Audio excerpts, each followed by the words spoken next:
সকালবেলায় ঘুম থেকে উঠে রোদ ঝলমল আকাশ দেখে কিন্তু একদম মনটা ভরে গেল। খুবই চিন্তা ছিল যে কালকে তো সেরকমভাবে কোনো রোদ্দুরই উঠিনি, আর এত জামা কাপড় ছিল কীভাবে শুকাবো, এটা একটা চিন্তা কিন্তু মাথাতে ছিল।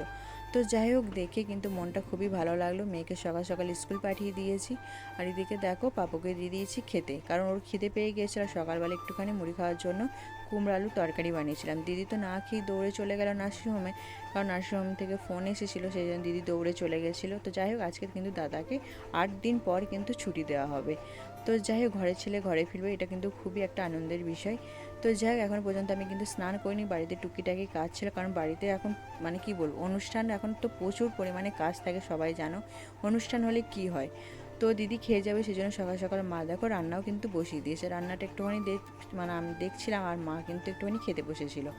তো যাই হোক, তারপর দিদিও চলে এসেছিলো, দিদিকে খাবার দিয়ে খাইয়ে ওকে তারপর আমি নিয়ে চলে গেছিলাম নার্সিংহোমে, কারণ দাদাকে ছুটি দেবে সেই জন্য। আর ভাইও এসেছিলো সকালবেলাতে, ভাই বললো যে আমি অ্যাম্বুলেন্সে যাব না, ও নাকি ট্রেনে যাবে। তো আর পাপু আর ভাই কিন্তু ট্রেনে চলে গিয়েছিলো, দিদিকে অ্যাম্বুলেন্সে চাপিয়ে দাদাকে বসিয়ে তারপরে কিন্তু আমি এখন টুকটুক করে বাড়ি যাচ্ছি। ভাই গেছিলো, বর গেছিলো, মেয়েও গেছিলো তার মেসোর সঙ্গে দেখা করতে। প্যান্ডেলে বাস সকালবেলাতেই পড়ে গেছিলো, তারপর দেখো প্যান্ডেল কিন্তু স্টার্ট হয়ে গেছে।